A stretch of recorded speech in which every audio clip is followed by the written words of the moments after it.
Students, अस्सलाम वालेकुम।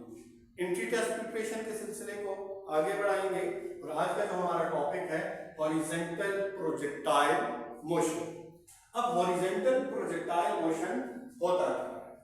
तो प्रोजेक्टाइल इज थ्रोन हॉरिजॉन्टली, हम किसी प्रोजेक्टाइल को हॉरिजॉन्टली थ्रो करेंगे, फेंकेंगे फ्रॉम अ हाइट, लेकिन हम लेवल से, अर्थ लेवल से किसी हाइट पर मौजूद होंगे।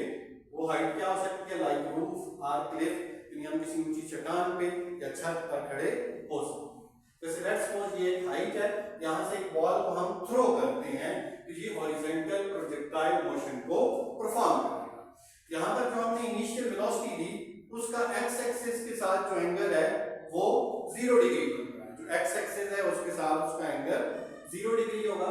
और दूसरी बात, वेलोसिटी और ग्रेविटी में एंगल हमेशा 90 है, क्योंकि अगर हम यहाँ पर भी इसकी हॉरिजॉन्टल वेलोसिटी को कंसीडर करें, डाउनवर्ड ग्रेविटी को कंसीडर करें, तो एंगल हमेशा 90 डिग्री रहेगा।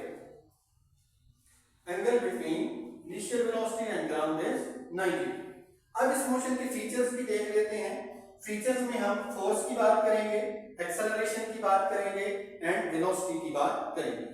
अब हॉरिजॉन्टल देखते हैं तो हॉरिजॉन्टली फोर्स Fh 0 क्योंकि हॉरिजॉन्टल एक्सेलरेशन 0 होता है। क्यों? क्योंकि जो हॉरिजॉन्टल वेलोसिटी है या Vx x एक्सिस की वेलोसिटी है वो कांस्टेंट है। तो हमने प्रोजेक्टाइल मोशन में भी पढ़ा था कि x एक्सिस के साथ जो वेलोसिटी है वो कांस्टेंट है, सो वहां पर चेंज इन वेलोसिटी नहीं होता, तो हमारी नेट फोर्स भी वहां पर 0 कंसीडर हो रही होती है। अब हम वर्टिकल फोर्स की बात करें तो वो तो F = mg होगी, और वर्टिकल एक्सेलरेशन की बात करें y एक्सिस या वर्टिकल, v का मतलब वर्टिकल या y एक्सिस, वो -g के बराबर होगा। और वर्टिकल वेलोसिटी का फार्मूला v = vi + gt है। vi 0 कंसीडर करें तो vy = gt। तो हॉरिजॉन्टल प्रोजेक्टाइल मोशन में जो वर्टिकल वेलोसिटी है वो g × t के बराबर होगी। अब हम इसके टाइम ऑफ फ्लाइट की बात करें तो उसके टाइम ऑफ फ्लाइट का रिलेशन है t = 2h/g।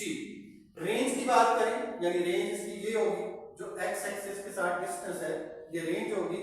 तो रेंज का फार्मूला हॉरिजॉन्टल डिस्टेंस भी इसको कह सकते हैं, वेलोसिटी × टाइम होता है, और वेलोसिटी × टाइम की वैल्यू है 2h/g।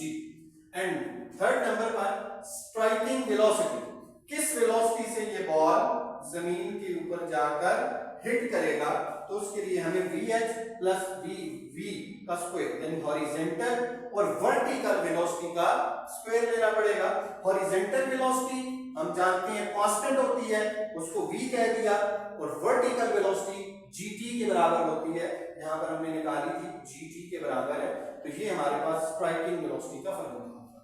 वर्टिकल डिस्टेंस, जो नीचे आने का डिस्टेंस है वो कितना होगा, तो उसको हम जानते हैं फ्री फॉल मोशन में s = vit + ½ gt²। तो यहाँ पर vi 0 होता है और ½ × g 5 के बराबर होता है, यानी ½ और ग्रेविटी को हम 10 कंसीडर कर दें तो ये 5 के बराबर है। तो फ्री फॉल का जो डिस्प्लेसमेंट है वो हम पहले भी पढ़ चुके हैं, 5t² के बराबर होता है। इसको हम हाइट भी कह सकते हैं, यानी वर्टिकल कितना डिस्टेंस कवर हुआ। अब इससे रिलेटेड एमसीक्यू सॉल्व करते हैं।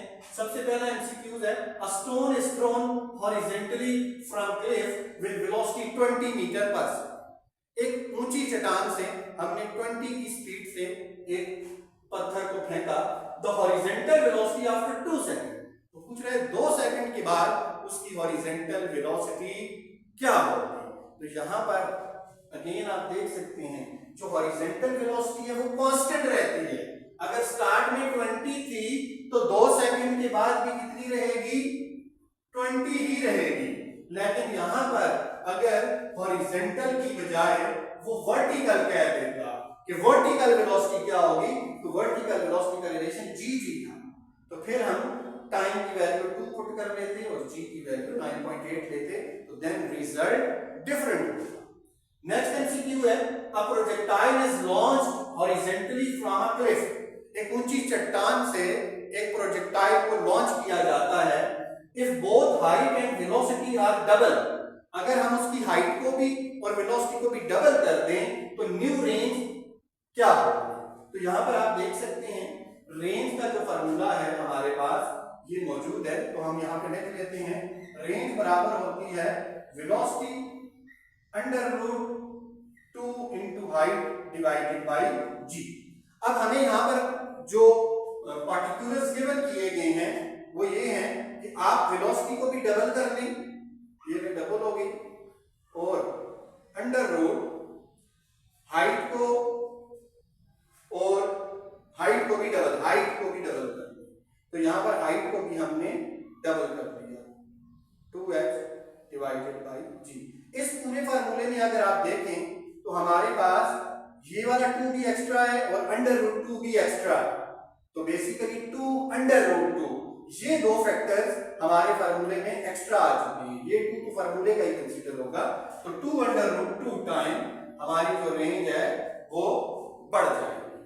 नेक्स्ट एमसीक्यू है, a projectile is thrown horizontally from 490 metre high cliff with a velocity of 100 metre per second, time reach to ground is. तो जमीन तक आने के लिए उसका कितना वक्त लगेगा, तो टाइम का फार्मूला हमारे पास मौजूद है 2h डिवाइडेड बाई जी। यहीं पर इसको यूज कर लें। यहां पर हाइट हमारे पास कितनी है 490 मीटर और वेलोसिटी है 100, तो इसको पुट कर लेते हैं अंडर रूट 2, हाइट कितनी है 490 और ग्रेविटी की वैल्यू 9.8। इसको हम सिंप्लीफाई करेंगे तो हमारे पास आ जाएगा 100 अंडर रूट 100 जो है वो 10 के बराबर होता है, तो 10 सेकंड हमारा आंसर आ जाएगा। नेक्स्ट एमसीक्यू है, a ball rolls off a table. एक बॉल टेबल के ऊपर रोल करके आ रहा है with velocity 2 meter per second and land 1.2 meter away, height of table। इस एमसीक्यूज को आपने गौर से समझना है, डेली लाइफ से रिलेटेड एक एमसीक्यूज है, इसको हम यहाँ पर सॉल्व कर लेते हैं। तो जो हमारे पास केस गिवन है वो है a ball rolls off a table. तो सबसे पहले लेट्स सपोज ये टेबल है हमारे पास और इसके ऊपर से एक बॉल रोल करके आ रहा है जिसकी वेलोसिटी है 2 metre per second and land 1.2 metre away, और वो यहां से नीचे जब गिरता है तो उसका टेबल से जो डिस्टेंस है वो 1.2 मीटर बन जाता है। तो हमें हाइट ऑफ टेबल बतानी है, तो भाई ये जो है ये हो जाएगी हाइट ऑफ टेबल। अब देखिए हाइट ऑफ टेबल जो बेसिकली है ये वर्टिकल डिस्टेंस है, ऊपर से नीचे की हाइट है यानी उसका वर्टिकल डिस्टेंस है, और वर्टिकल डिस्टेंस का फार्मूला है 5t²। तो हाइट का फार्मूला हमने पुट किया 5t²। तो यहां पर भी हम नोट कर लेते हैं height is equal to 5t²। लेकिन मेरे पास टाइम की वैल्यू नहीं है, तो टाइम के लिए मैं फार्मूला यूज करूंगा रेंज का। रेंज का फार्मूला है vx * t। यहां से टाइम बराबर हो जाएगा r/vx। रेंज 1.2 है और हॉरिजॉन्टल वेलोसिटी भी 2 है, तो 1.2 over 2 0.6। तो टाइम की वैल्यू मुझे मिल गई, टाइम है 0.6 का स्क्वायर, तो height is equal to 5 into 0.36, तो height is equal to 1.8 metre. हाँ, तो इस टेबल की हाइट 1.8 मीटर। इस एमसीक्यू का जो आंसर है उसकी हाइट जो है वो 1.8 मीटर के बराबर आ जाए।